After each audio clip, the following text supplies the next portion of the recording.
ಸತ್ಯ ಕೇಳಿದ್ರೆ ಶಾಕ್ ಆಗ್ತೀರಾ. ಇದೆಂಥ ನಾಯಿ ಗೊತ್ತಾ? ಆತ್ಮನಿರ್ಭರ ಭಾರತಕ್ಕೆ ಚೀನಾ ಟೀಕೆ. ಜಾಗತಿಕ ವೇದಿಕೆಯಲ್ಲಿ ಭಾರತದ ಸೋಲಾಯಿತ.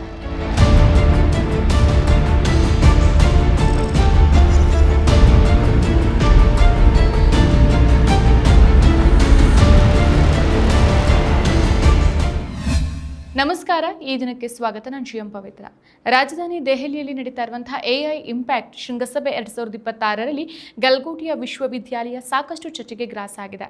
ಭಾರತದ ಆತ್ಮನಿರ್ಭರತೆಯ ಕನಸುಗಳನ್ನು 56 ಇಂಚಿನ ಎದೆ ಮೇಲೆ ಹೊತ್ಕೊಂಡು ಮುಂದುವರಿತಾ ಇರುವಂತಹ ಮೋದಿ ಸರ್ಕಾರದ ಕಾಲದಲ್ಲಿ ಇತ್ತೀಚಿನ ಘಟನೆಗಳು ದೇಶದ ಮಾನವನ್ನ ಅಂತಾರಾಷ್ಟ್ರೀಯ ಮಟ್ಟದಲ್ಲಿ ಕಳೆದಿದೆ.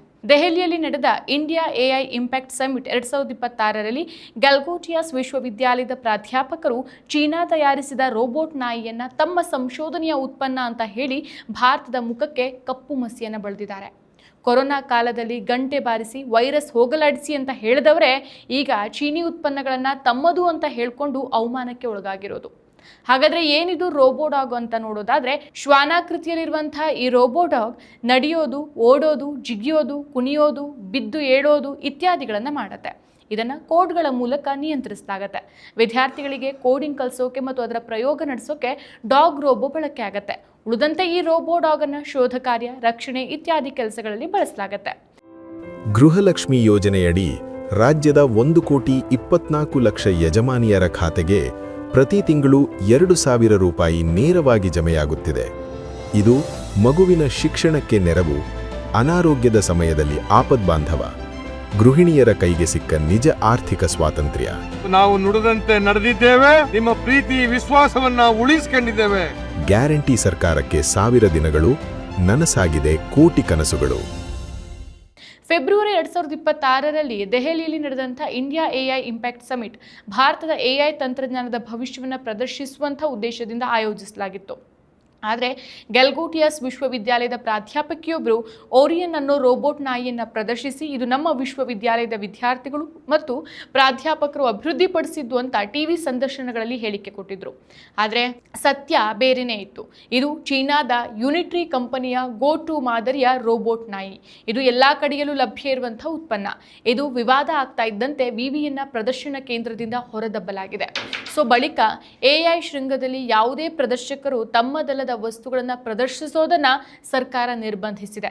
ಇದೆಲ್ಲದರ ನಡುವೆ ಮೊದಲು ತನ್ನ ಅವಾಂತರದ ಬಗ್ಗೆ ಕ್ಷಮೆ ಕೇಳೋಕೆ ವಿವಿ ಹಿಂದೇಟು ಹಾಕಿದ್ರೂ ಸಹ ವ್ಯಾಪಕ ಜನಾಕ್ರೋಶದ ಬಳಿಕ ಕ್ಷಮೆ ಯಾಚಿಸಿದೆ. ಸಮಿಟ್ ಆಯೋಜಕರು ಗಲ್ಗೋಟಿಯಾಸ್ ವಿಶ್ವವಿದ್ಯಾಲಯವನ್ನ ಸಮಿಟ್ನಿಂದ ಹೊರಹಾಕಿದ್ದಾರೆ. ಸಾಮಾಜಿಕ ಜಾಲತಾಣದಲ್ಲಿ ಒಬ್ಬ ವಿದ್ಯಾರ್ಥಿ ತಮ್ಮ ವಿಶ್ವವಿದ್ಯಾಲಯದ ಮೋಸವನ್ನ ನೋಡಿ ನಮ್ಮ ಭವಿಷ್ಯದ ಬಗ್ಗೆ ಭಯವಾಗ್ತಿದೆ ಅಂತ ಸಹ ಬರೆದುಕೊಂಡಿದ್ದಾರೆ. 2020ರಲ್ಲಿ ಕೊರೋನಾ ಸಾಂಕ್ರಾಮಿಕದ ಸಮಯದಲ್ಲಿ ಪ್ರಧಾನಿ ನರೇಂದ್ರ ಮೋದಿ ಜನರನ್ನ ಗಂಟೆ ಬಾರಿಸಿ ಅಥವಾ ದೀಪ ಹಚ್ಚಿ ವೈರಸ್ ವಿರುದ್ಧ ಹೋರಾಡಿ ಅಂತ ಅಂದಿದ್ರು. ಆದರೆ ಈಗ ಆತ್ಮನಿರ್ಭರ ಭಾರತ ಅಭಿಯಾನದ ಅಡಿಯಲ್ಲಿ ಸಂಶೋಧನೆ ಮತ್ತು ನಾವೀನ್ಯತೆಯನ್ನ ಉತ್ತೇಜಿಸುತ್ತಿದ್ದೇವೆ ಅಂತ ಮೋದಿ ಸರ್ಕಾರದ ಕಾಲದಲ್ಲಿ ಚೀನಾ ಉತ್ಪನ್ನಗಳನ್ನ ತಮ್ಮದು ಅಂತ ಹೇಳಿ ಅವಮಾನಕ್ಕೊಳಗಾಗ್ತಿದೆ. ಇದು ಕೊರೋನಾ ಗಂಟೆಯಿಂದ ಚೀನಾ ನಾಯಿಯವರೆಗೆ ಮೋದಿ ಸರ್ಕಾರದ ಆಡಳಿತವಿದ್ದಂತೆ ಕಾಣಿಸುತ್ತೆ. ಮೋದಿ ಸರ್ಕಾರದ ಆತ್ಮನಿರ್ಭರ ಭಾರತ ಅಭಿಯಾನ 2020ರಲ್ಲಿ ಗಲ್ವಾನ್ ಘರ್ಷಣೆಯ ನಂತರ ಶುರುವಾಗುತ್ತೆ. ಚೀನಾದಿಂದ ಆರ್ಥಿಕವಾಗಿ ಸ್ವತಂತ್ರವಾಗುವ ಉದ್ದೇಶದ ಜೊತೆಗೆ. ಆದರೆ ಇದು ಕೇವಲ ಘೋಷಣೆಯಾಗಿ ಉಳಿದಿದೆ ಅಂತ ಟೀಕೆಗಳು ಸಹ ಮೊದಲಿತ್ತು, ಈಗಲೂ ಸಹ ಆ ಟೀಕೆ ಹೆಚ್ಚಾಗಿದೆ. ಚೀನಾ ಭಾರತದ ಆತ್ಮನಿರ್ಭರತೆಯನ್ನು ನೇರವಾಗಿ ಟೀಕಿಸಿದೆ.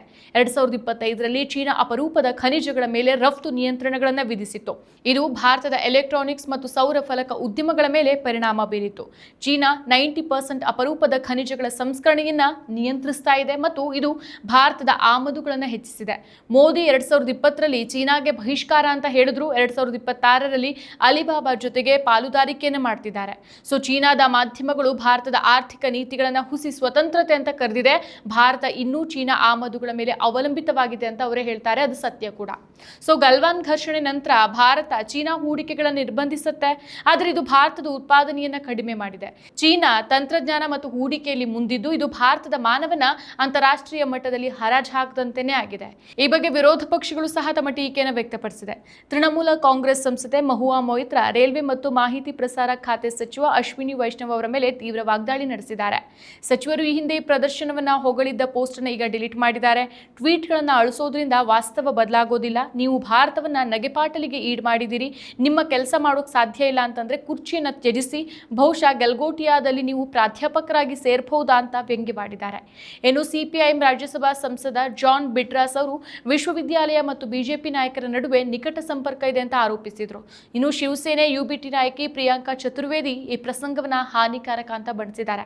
ಸೊ ಭಾರತದ ಸಂಶೋಧಕರು ಚೀನಿ ಉತ್ಪನ್ನಗಳನ್ನು ತಮ್ಮದು ಅಂತ ಹೇಳಿ ದೇಶದ ಮಾನ ತೆಗೆದಿದ್ದಾರೆ ಮತ್ತು ಚೀನಾ ಭಾರತವನ್ನು ಟೀಕಿಸಿ ಕುಹಕ ಮಾಡ್ತಾ ಇದೆ.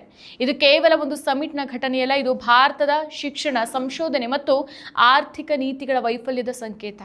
ಮೋದಿ ಸರ್ಕಾರ ಇದರಿಂದಾದರೂ ಪಾಠ ಕಲಿತು ಮುಂದಿನ ಹೆಜ್ಜೆಗಳನ್ನು ಇಡತ್ತಾ ಅಥವಾ ಇದೇ ಬೂಟಾಟಿಕೆಯನ್ನು ಕಂಟಿನ್ಯೂ ಮಾಡುತ್ತಾ?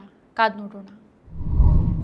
ಮತ್ತಷ್ಟು ವಿಶೇಷ ವಿಡಿಯೋಗಳನ್ನು ನೋಡಲು ಮತ್ತು ಹೊಸ ವಿಡಿಯೋಗಳ ಬಗ್ಗೆ ತಿಳಿಯಲು ಈ ದಿನ .com ಯೂಟ್ಯೂಬ್ ಚಾನೆಲ್ ಸಬ್ಸ್ಕ್ರೈಬ್ ಮಾಡಿ ಮತ್ತು ಬೆಲ್ ಐಕಾನ್ ಕ್ಲಿಕ್ ಮಾಡಿ.